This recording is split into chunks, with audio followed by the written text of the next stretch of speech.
నమస్తే welcome to V3 news లక్ష్యం సమాజహితం నేను గణేష్ బులెటిన్ ముందుగా హెడ్లైన్స్ చూద్దాం వెండిపోటు పడవడంలో కొత్త కూటములు కట్టడంలో సీనియర్ వే ఏపీ సీఎం చంద్రబాబుపై ఘాటు విమర్శలు గుప్పించిన ప్రధాని మోదీ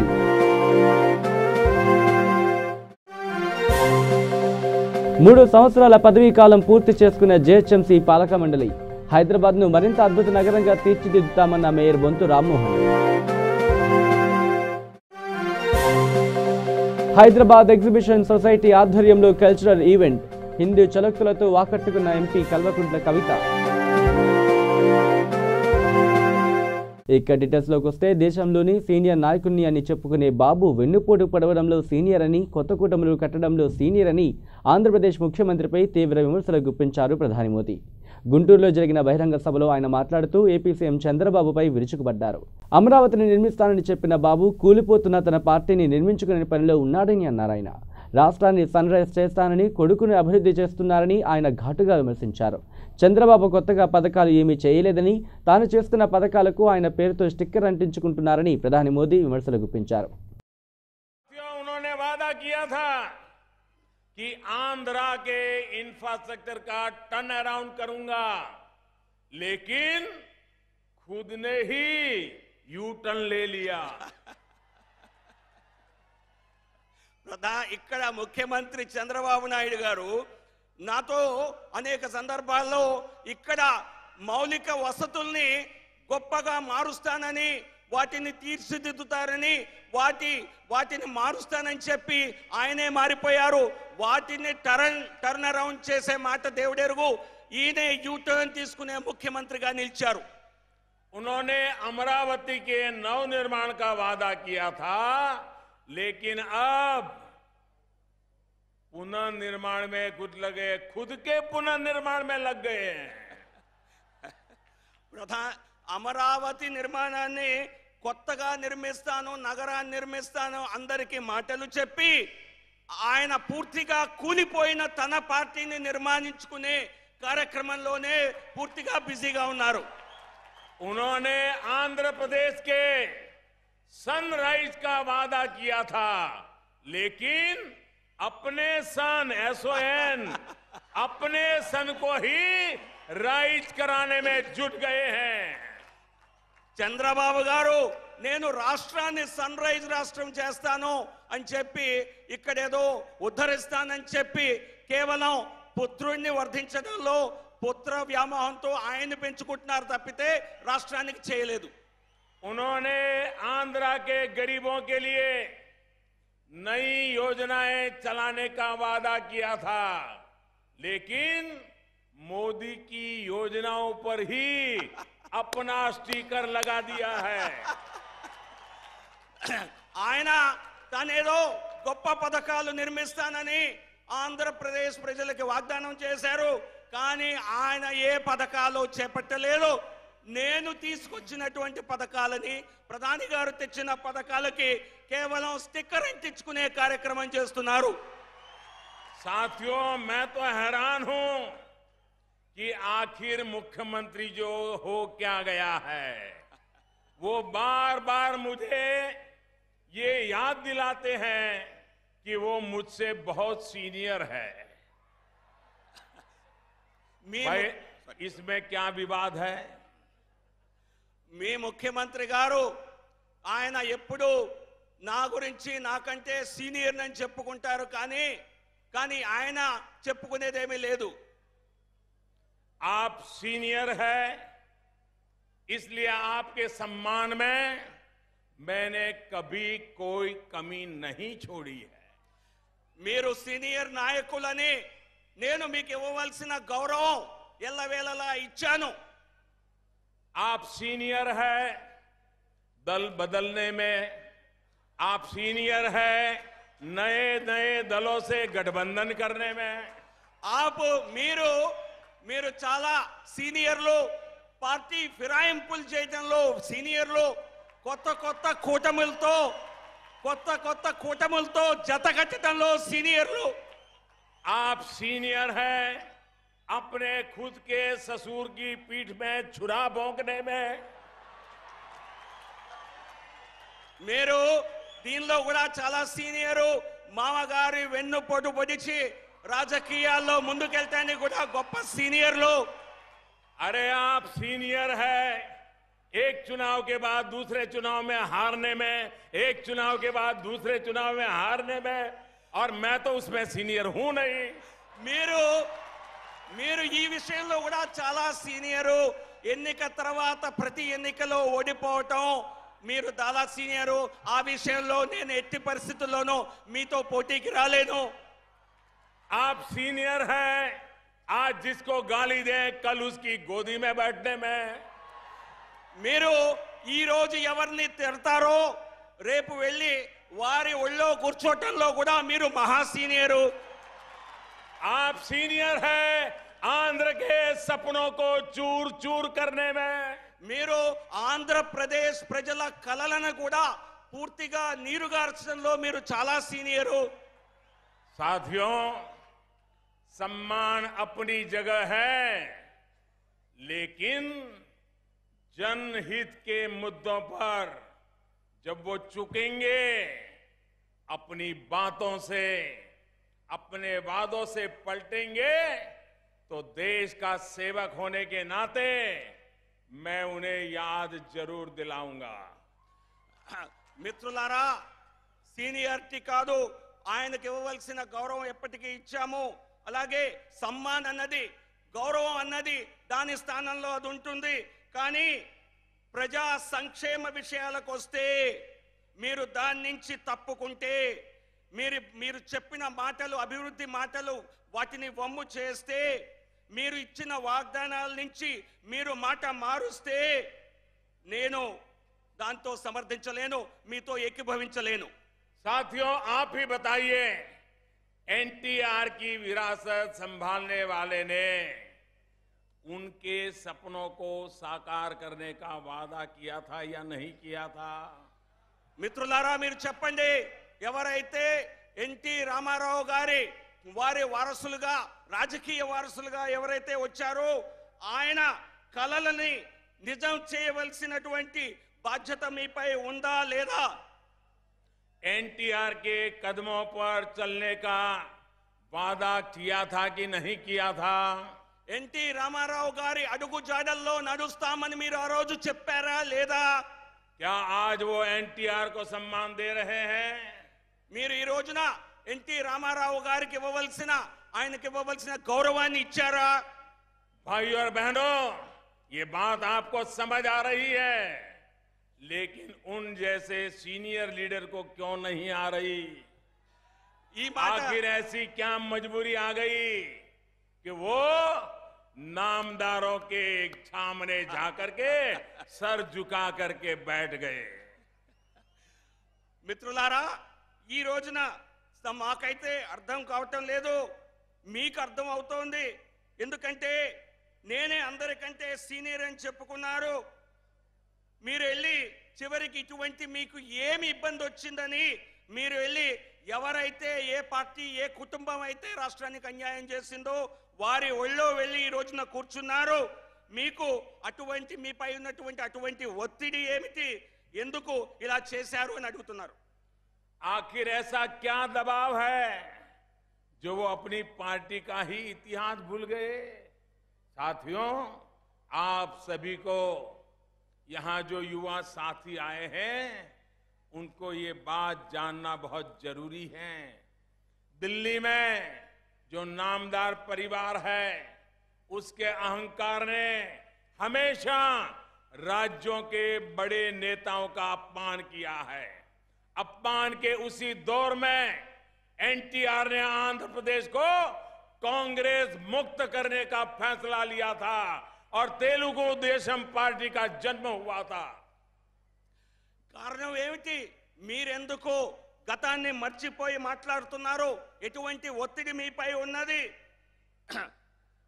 ఇక్కడ వచ్చినటువంటి యువకులందరికీ కూడా వారందరినీ ప్రశ్నిస్తున్నాను.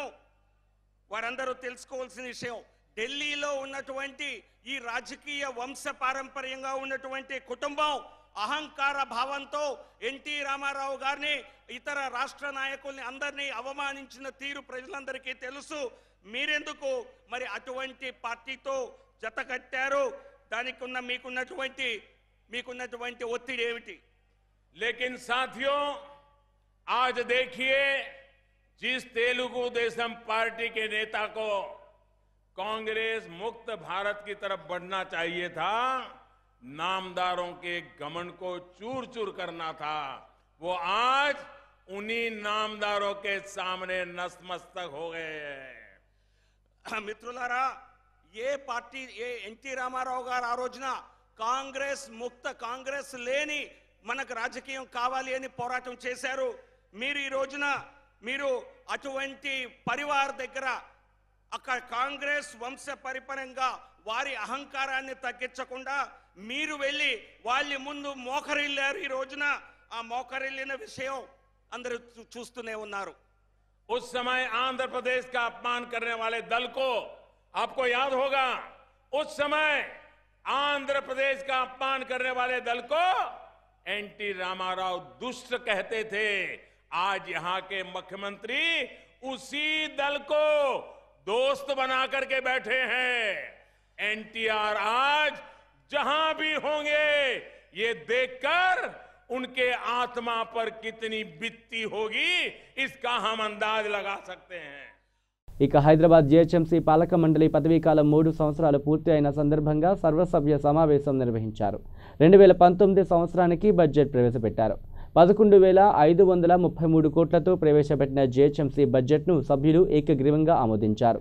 ఈ సందర్భంగా మేయర్ బొంతు రామ్మోహన్ మాట్లాడుతూ గత 3 ఏళ్లలో హైదరాబాద్ను ఎంతో అభివృద్ధి చేశామని, సీఎం కేసీఆర్ హైదరాబాద్పై ప్రత్యేక శ్రద్ధ పెట్టి ఎన్నో అభివృద్ధి పనులకు సహకరిస్తున్నారని, వారి ఆశయాలకు అనుగుణంగా అందరం కలిసి పనిచేసి మరింత అభివృద్ధి చేయాల్సిన అవసరం ఉందని అన్నారు.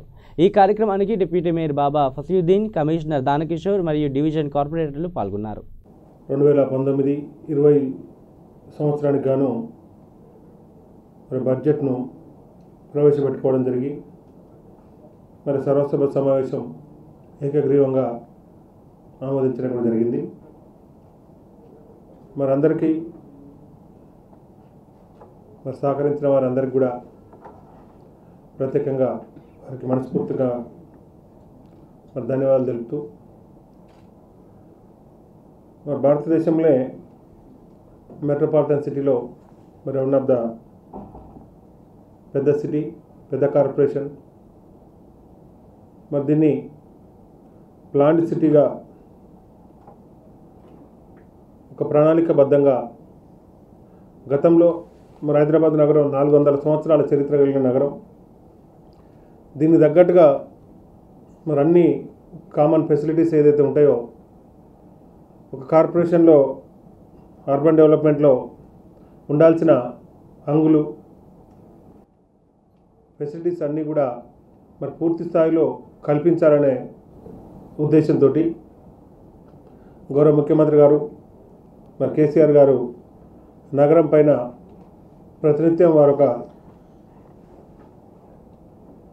కొంత సమయం నగరాన్ని ఎలా డెవలప్ చేసుకోవాలి, మిగతా పాశ్చాత్య నగరాలు కానీ డెవలప్డ్ కంట్రీస్లో అదర్ దెన్ ఇండియన్ సిటీస్లో ఏ రకంగా ఉంది, మనం ఇంకా ఎక్కడెక్కడ లోపాలను సవరించుకోవాల్సి ఉంది, ఉన్న వాటిని ఎక్కడ మెరుగు చేసుకోవాల్సిన అవసరం ఉందనే దాంట్లో కనీస వసతుల కల్పనలో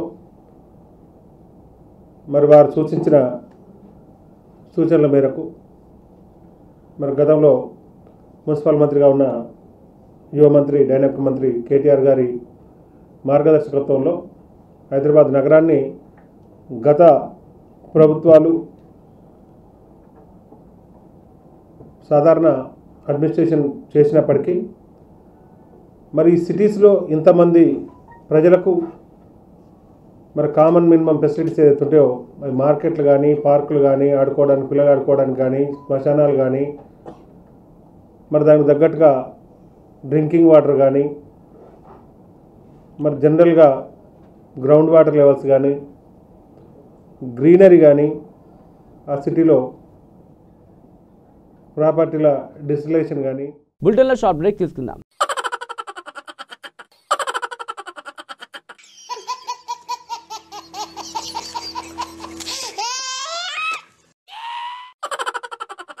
గిలిగిలిగా త్వరలో మీ V3 న్యూస్ ఛానల్లో శ్రీ గాయత్రీదేవి జ్యోతిషాలయం దిల్సుఖ్ నగర్.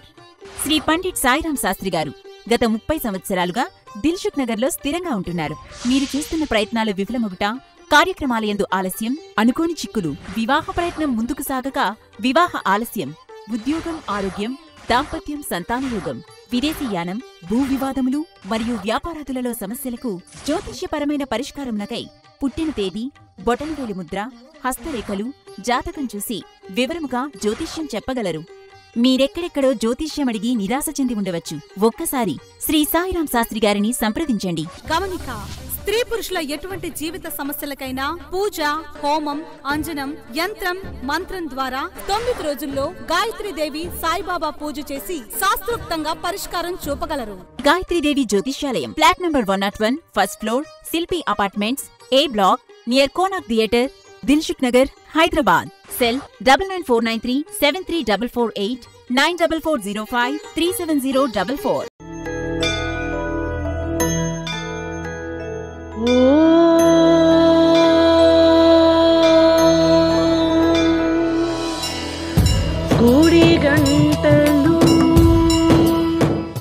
గుడిగంటలు త్వరలో మీ వీతి న్యూస్ ఛానల్లో. నేను మా తమ్ముడు రాజుగాడు రచ్చబండ ముచ్చట్లలా మన వీత్రి న్యూస్ ఛానల్ జల్దీనే వస్తున్నాం, జర చూడుండ్రి. రచ్చబండ ముచ్చట్లు మీ వీత్రి న్యూస్ ఛానల్లో త్వరలో. Welcome back to V three news. ఇక హైదరాబాద్ 79వ ఆల్ ఇండియా ఎగ్జిబిషన్ సొసైటీ వారి ఆధ్వర్యంలో కల్చరల్ ఫెస్టివల్ ఏర్పాటు చేశారు. ముఖ్య అతిథిగా నిజామాబాద్ ఎంపీ కల్వకుంట్ల కవిత పాల్గొన్నారు. ఈ కార్యక్రమంలో ఏర్పాటు చేసిన నేషనల్ హిందీ సమ్మేళనంలో పలువురు హిందీ కవులు పాల్గొన్నారు. ఈ సందర్భంగా ఎంపీ కవిత మాట్లాడుతూ ఇటువంటి కార్యక్రమాన్ని ఏర్పాటు చేసిన సొసైటీ వారికి ఆమె ధన్యవాదాలు తెలిపారు. హిందీలో చలోక్తులతో మాట్లాడుతూ అందరినీ ఆకట్టుకున్నారు కవిత. Congratulations to the exhibition committee, the chairman and the members, and also hearty congratulations on a launch of Global Cultural Forum. And I am thankful to you when you came up with a suggestion of holding a cultural festival in Hyderabad every year. I always think very big about my city. I said Hyderabad is already on the global map and we could host global level festivals, and why restrict it to just Hyderabad Cultural Festival? We will showcase our culture across the globe. We will also invite various people from across the globe to come here, perform in Hyderabad. We've already done it in the last few years. 3-4 years I think continuously. Bathukamma is a state recognized festival now. During Bathukamma festival every year, government has been inviting about 16 to 17 country cultural ambassadors to come over. They've come here, performed. So the exchange of ideas, exchange of cultural aspects is already there happening in Hyderabad. So whenever we are launching a event of this scale, I believe we should have no limit. Sky is the limit. The bigger we dream, I think the best we can achieve, and the better we can further our agenda of working with the culture. And I'm today very, very happy to be here, especially Hindi Kavi Sammelan hai. मुझे लगा कवि सम्मेलन के लिए बैठने का समय मिलेगा, लेकिन समय का थोड़ा कमी है. बहुत अच्छा लगता है कवि सम्मेलन में आने का, बैठने का. सुनने में आराम से बैठ के जो शायरी होती है वो किसी में नहीं होती है, और अकेले घर में यूट्यूब में सुनने का उतना मज़ा आता नहीं. तो सबके साथ सुनने का तो आज चांस मिल रहा है. अगर हो सके तो I will sit for some time, then and then go. But I would like to welcome Shri colonel VP Singh ji, who has just recited a wonderful piece of poetry. Thank you, sir. I'm very glad you are here in Hyderabad. Welcome to you. Shri Subhash Kabra ji hai, Hindi poet साहब है. Welcome, sir. Shri Rajendra Malaviya ji है. Welcome, sir. Shri Mahesh Dubey ji है. Welcome. Shri Chandan Rai ji है. Welcome you. Shri Narendra Rai ji है, Hindi poet साहब. आपका भी बहुत बहुत स्वागत है हमारे शहर हैदराबाद में. And I really hope this evening goes very well. हम तो राजनीति में है सर. राजनीति में होते हुए एक चीज़ होता ही है कि जो दिल की बात होती है हमेशा खुल्लम खुल्ला नहीं बोल सकते, लेकिन शायर का ऐसा कोई लिमिटेशन होता नहीं है. तो मैंने सुना है एक बार होता ये है, कोई शायर साहब बैठे सुबह सुबह घर में, अपने पत्नी से कुछ बात पूछते हो, तो पत्नी आती है और उन्होंने ठीक ठाक नहीं बताया ढंग से जवाब. तो शायर जी ये कहते हैं कि जो सच है वो आप मुझसे छुपा रहे हो, शायद आपका नाम अखबार होना चाहिए. तो अखबारों के बारे में मैं तो नहीं बोल सकती, मेरे पत्रकार मित्र यहाँ बैठे, ये मैंने नहीं कहा, किसी शायर ने कहा है। तो इस तरीके से शायर को एक फ्रीडम होता है जो राजनीति में हमें नहीं होती है। तो इस तरीके के बहुत चीज़ें सुनने में to just enjoy poetry, you know, nothing great about it, just enjoy poetry. And I'm very glad you're hosting this event. And our honorable leader Shri KCR ji is also a very, very well-read man. He loves poetry, he loves literature, and he keeps getting inspired by various words that we hear. राहत इंदौरी साहब है जो बहुत ही जाने माने शायर है, उनका एक बहुत बढ़िया हमने सुना था पोएट्री, शेयर भी किया था पिताजी से, उनको बहुत अच्छा लगा। क्योंकि तेलंगाना राज्य जब बना बहुत ही मुश्किल से लड़ाई करके हासिल किया है, इसको यूं ही आसानी से नहीं मिला है। तो जब ये राज्य बना तो बहुत सारे सपनों के साथ हमने काम करना शुरू किया। दूसरे सरकारों में, तेलंगाना के सरकार में आपको फर्क इसीलिए दिखता है कि यहाँ पे एक दिल से, एक श्रद्धा से, शिद्दत से एक बहुत बड़ा चैलेंज लेके हम काम करते हैं तेलंगाना गवर्नमेंट में। तो एक राहत इंदौरी साहब का हमने पोएट्री सुनी थी, बहुत अच्छा लगा। कहते हैं कि अब तक जिन हाथों ने पत्थर तोड़े हैं, अब तक जिन हाथों ने पत्थर तोड़े हैं, अब तो उनके हाथ में कोहिनूर होना चाहिए। तो वो कोहिनूर हमारे तेलंगाना में के हर एक गरीब आदमी के हाथ में हो, उनके चेहरे पे मुस्कुराहट हो, बस इसी के लिए हमारी सरकार काम करती है। तो कहीं एक अच्छी चीज़, अच्छी बात, एक अच्छा मिसरा किसी को सुनने को मिलता है तो बहुत इंस्पायर करता है। And I truly wish this whole evening will inspire Hyderabad today here, and I really hope all the poets who are here today please keep coming back to Hyderabad. बहुत अभी बात सुननी है, बहुत बात कहने हैं। हमारे हैदराबाद से, हमारे डिस्ट्रिक्ट से भी बहुत सारे पोएट्स आए होंगे, उन सबको भी मैं बहुत बहुत प्रणाम करती हूँ। और just enjoy the evening. Thank you so much. జై తెలంగాణ। అద్వానీ నమస్కారం పెడితే తిరిగి నమస్కరించని సంస్కారం మోదీది. దేశాన్ని రాష్ట్రాన్ని కలుషితం చేస్తున్నారు. 12 ఏళ్లు సీఎంగా ఉండి అహ్మదాబాద్కు ఏం చేశారు అని ప్రధాని మోదీపై ముఖ్యమంత్రి చంద్రబాబు నిప్పులు చెరిగారు. దివంగత ఎన్టీఆర్కు వెన్నుపోటు పొడిచారని, తనను మోదీ విమర్శిస్తున్నారని, గురువుకే పంగనామాలు పెట్టిన చరిత్ర మోదీదని మండిపడ్డారు చంద్రబాబు. ప్రధానమంత్రికి వచ్చాడు, అందుకే నిన్నల్లా షర్ట్ వేసుకొని వచ్చా నిరసన తెలియజేయడానికి. నాకు తెలుసు ఢిల్లీ నుంచి ప్రత్యేక విమానం వేసుకొని వచ్చాడు. దేనికోసం అంటే నన్ను తిట్టడానికి. తమ్ముళ్ళు, ఆడబిడ్డలు, చెల్లెళ్ళు, మీరు అర్థం చేసుకోవాల్సిన అవసరం ఉంది. నన్ను తిట్టడానికి వచ్చిన ప్రధానమంత్రి మీరు ఏం చేశారో జవాబు చెప్పలేని పరిస్థితిలో ఉన్నారు. నేను అడుగుతున్నా ఇక్కడే మిమ్మల్ని అందరినీ, నరేంద్ర మోడీ కేంద్ర ప్రభుత్వం మనకు అన్యాయం చేసిందా లేదా అని మిమ్మల్ని అడుగుతున్నా. చేసింది అనుకుంటే గట్టిగా చేతుల పైకి చెప్పండి, 2 చేతుల పైకి చెప్పండి. నరేంద్ర మోడీ గారు మా వాళ్ళని చూడండి, ఏం చెప్తున్నారు వినండి. తిట్టేసి పారిపోవడం కాదు, తిట్టడం సులభం, పనులు చేయడం కష్టం. ఎందుకు మాకు అన్యాయం చేశారని మా ప్రజానీకం మిమ్మల్ని నిలదీస్తున్నారు. గట్టిగా చప్పట్లు కొట్టి నిరసన తెలియజేయాలి.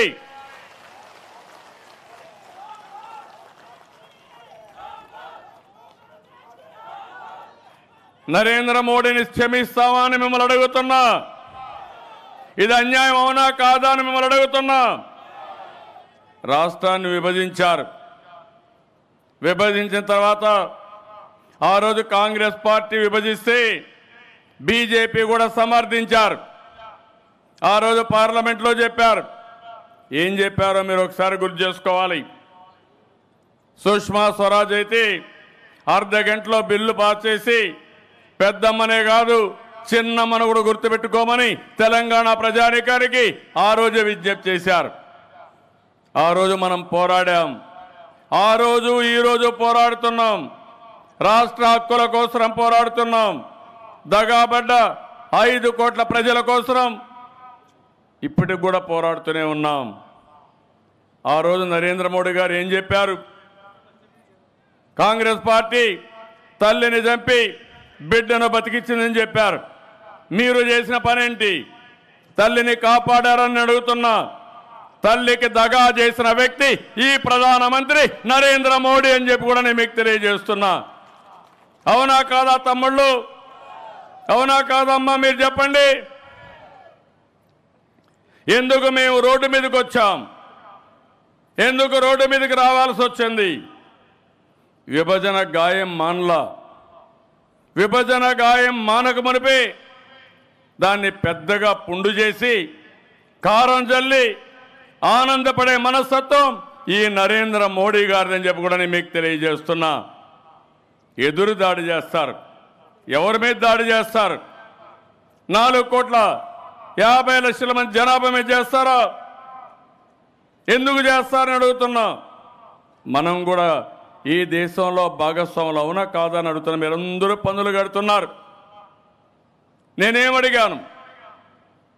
విభజన చట్టాన్ని అమలు చేయండి, ప్రత్యేక హోదా ఇవ్వండి. అది కూడా మీరు ఇచ్చింది కాదు. అంత మునుపు ప్రధానమంత్రి రాజ్యసభలో చెప్పాడు. ఆ రోజు అక్కడ పార్లమెంట్లో ఉండే వెంకయ్యనాయుడు, తెలుగుదేశం పార్టీ అరుణ్ జైట్లీ గారు డిమాండ్ చేశారు. దానిపైన 5 ఏళ్ళు ఇస్తే కాదు 10 ఏళ్ళు ఇమ్మన్నారు. ఎందుకు ఇవ్వరని మనం అడిగాం. ఇంకో పక్క మీరు ఒకసారి చూస్తే విభజన చట్టంలో అన్నీ పెట్టారు. మీరేదో మాకిస్తా ఉంటున్నారు. పోలవరం ప్రాజెక్టు జాతీయ ప్రాజెక్టుగా విభజన చట్టంలో పెట్టారు. అప్పటి వరకు ఖర్చు పెట్టిన డబ్బులు మన వాటా కింద ఇచ్చి మిగిలిన డబ్బులన్నీ కేంద్రమే ఖర్చు పెడతామని పూర్తిగా హామీ ఇచ్చి చట్టంలోనే పెట్టడం కాదు, ఆ రోజు కేబినెట్లో కూడా దీన్ని పాస్ చేశారు. ఇంకో పక్క విభజన చట్టంలో చాలా విషయాలు చెప్పారు. అవి చేయమని 29 సార్లు ఢిల్లీకి వచ్చాను. ప్రధానమంత్రిని కలిశాను, మంత్రులు కలిశాను. ఇక్కడ అమరావతికి పిలిచాం. మీరే చూశారు.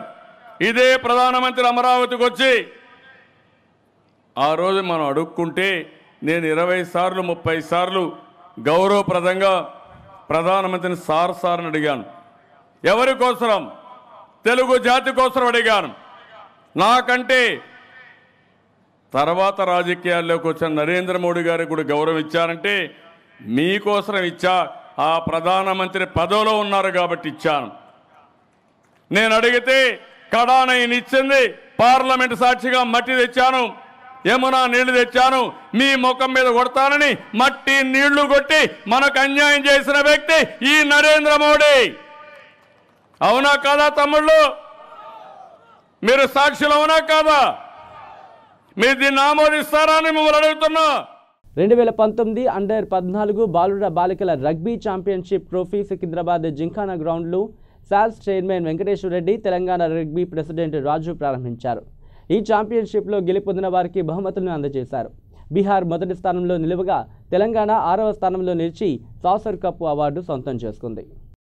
ఈరోజు ఇక్కడ జింకానా గ్రౌండ్స్లో రగ్బీ గేమ్ ఏదైతుందో సబ్ జూనియర్ నేషనల్స్ కండక్ట్ చేసిన మన రగ్బీ స్టేట్ ప్రెసిడెంట్ రాజ్పాకాల గారు, వారి కింద ఉన్న టీము రాము గారు, ఆదిత్య గారు, ప్రవీణ్ గారు అందరికీ కూడా శుభాకాంక్షలు తెలియజేస్తున్నా.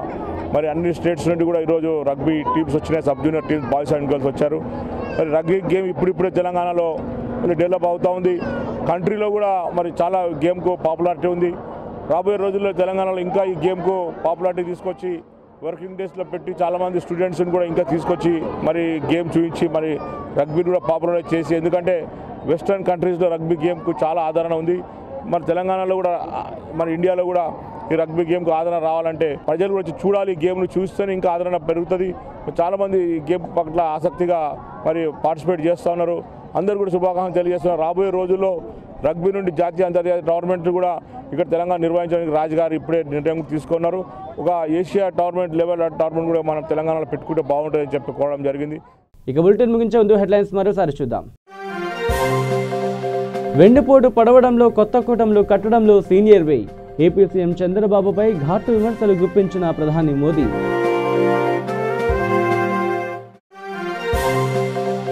మూడు సంవత్సరాల పదవీ కాలం పూర్తి చేసుకున్న జేహెచ్ఎంసీ పాలక మండలి. హైదరాబాద్ను మరింత అద్భుత నగరంగా తీర్చిదిద్దుతామన్న మేయర్ బొంతు రామ్మోహన్.